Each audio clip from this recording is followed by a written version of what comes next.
is here. For 15 years, she has played tough as nails Olivia Benson on the hit series Law & Order SVU. Millions of fans have been holding their breath since last season's finale, and this Wednesday she is back, and she is better than ever. You set up work. After I let Joaquin go, he called up Amal, told me he owed him a favor. Said he put him on retainer. Oh, well, I'm glad that Joaquin's happy. Did we get anything out of the raid? Well, Teru is going through the girls' cell phones.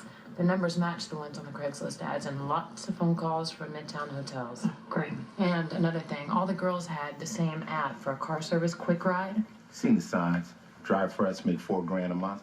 I bet they're making a lot more than that driving around app calls. Please welcome Mariska Hargitay.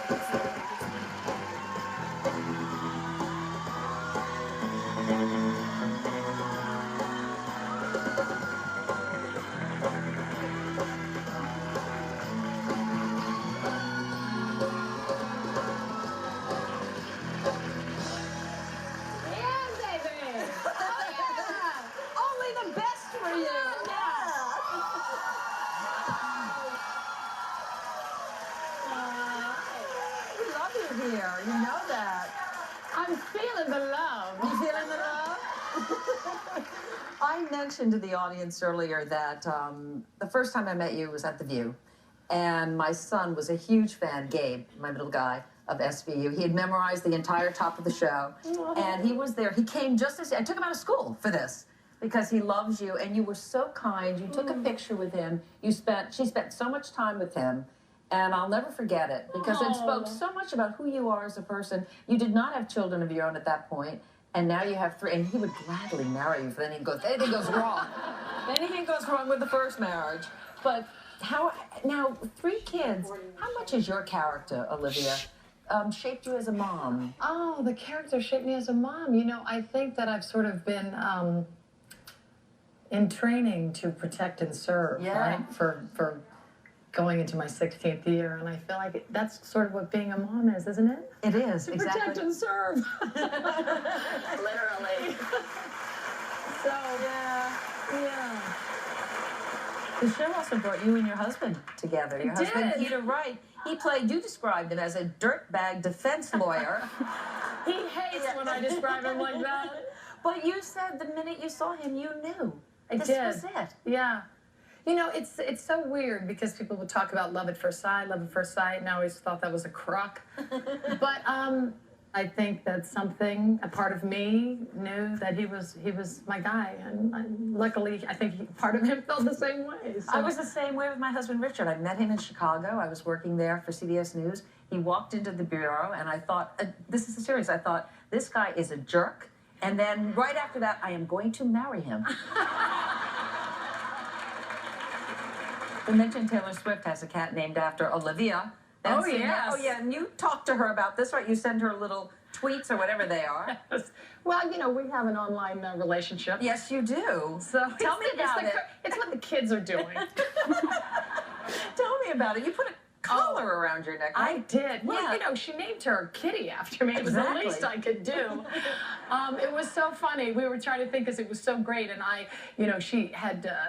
she posted this tweet, I think it was in May or June, and I just wrapped the show, and we just had our 10-year anniversary of Joyful Heart, and there was so much going on, and I thought, if she's going to name her cat after me, I better come up with something good. So I needed a few months. But I think I nailed it. Yeah. I really did. You got a lot of hashtags there, by the way. Yeah. I wasn't scared of a hashtag. I think it's a second career. I think it is with you. If it doesn't work out as the sex cop thing, I think I can do that. You know, you got a star in the Walk of Fame. I did. And next to your mom, Jane Mansfield, a wonderful actress. What was that like for you to receive? Yeah, absolutely. Oh, thank you. It was, thank you so much. It was such a beautiful day and a surprisingly emotional one. It was a true marker in my life because it's sort of, you wake up and it doesn't even seem real. And, you know, you're sort of forced to take inventory of you know, what you've chosen for your life. And I think the best way to say it was, you know, when you lose your mother at an early age. You were 3.5? 3.5. Yeah.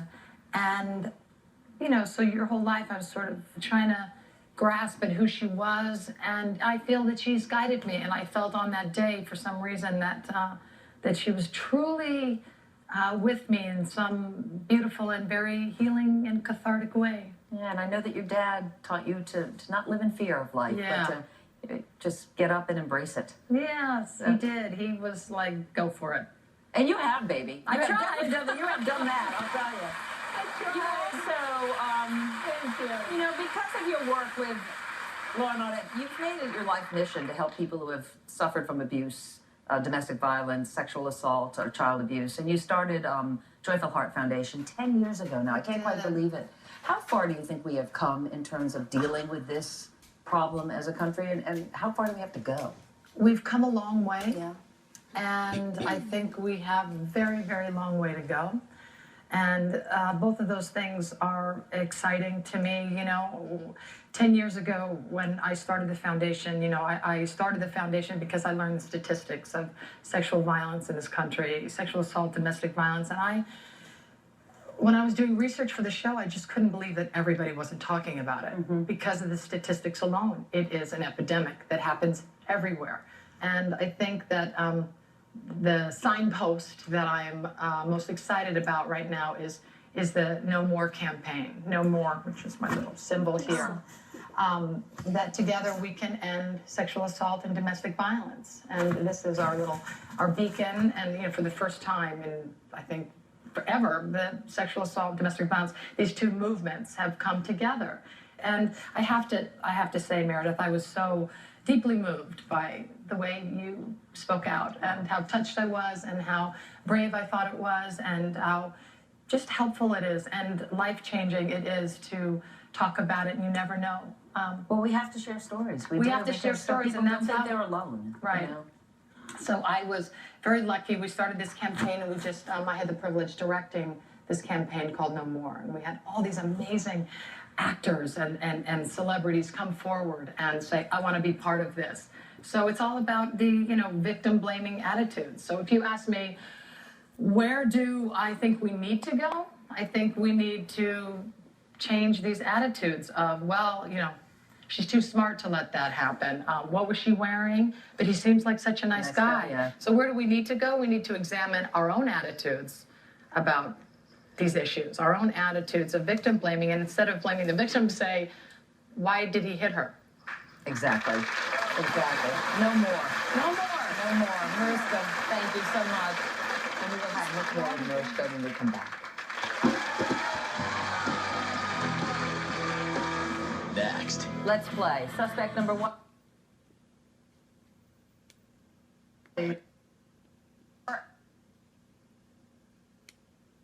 Of this audience will win very expensive diamond earrings. Yes. You are all given numbered cards before the show. Who is holding card number 97? All right. Okay, lucky lady. What is your name? Hi, I'm Karen from Brooklyn. Oh, from Brooklyn, a Brooklyn girl. We love it, all right? All right, we are going to try to get 3 out of 4 and win you those earrings. Are you ready, Mariska? I hope so. All right, let's play. Suspect number 1, please come out and introduce yourself. Oh, she's giving me Okay. big eye already. So, hi, my name is Alita, and you don't know my name, but you know my voice because I am the voice on your voicemail. You asked the first question. How did you get into this line of work? I started in radio when I was 15. What is the first thing you say on the voicemail?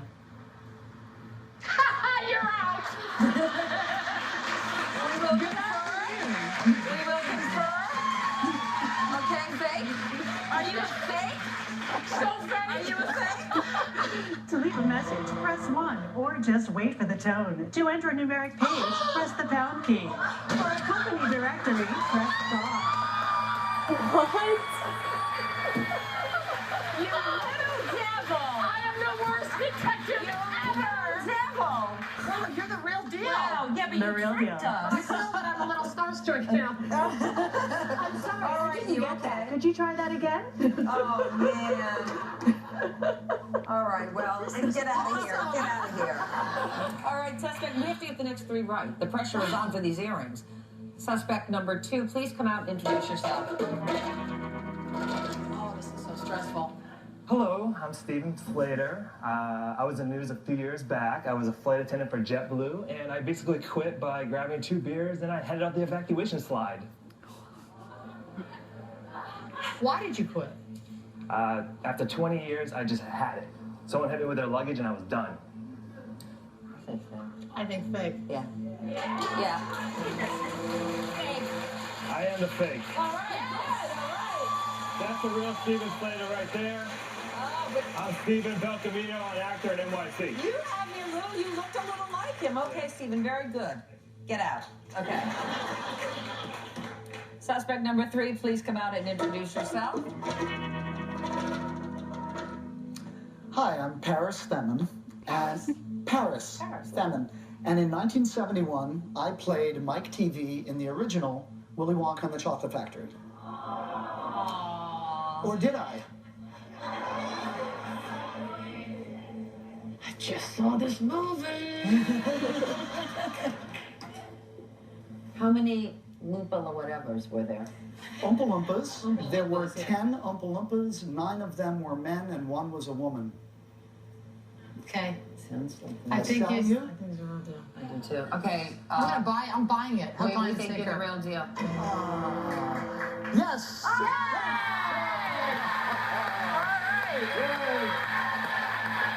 Fantastic. All right, thank you, Paris.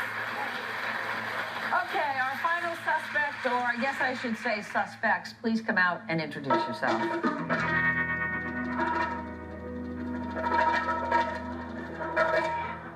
Yes. Hello? Hello. We're tag team. And in 1993, we made a song called Whoop! There It Is, which eventually ended up being the #1 rap single in the history of recorded music. Nice. Would you be so kind to say the first verse? Tag team, Back again. check it to record, Let's begin. party on, party people, Let me hear some noise. DC is in the house. Jump, jump, rejoice. There's a party over here, Yeah. party over there. Wave Wave your hands there, shake their ear. There it is. Hit me.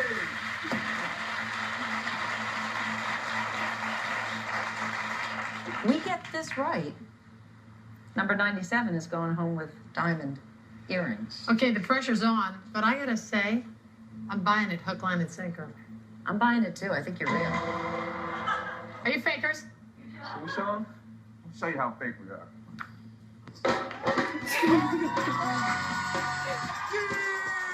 Tag team music, it's full of fake. That's me, DC, the rain spring. And my man Steve Rowley.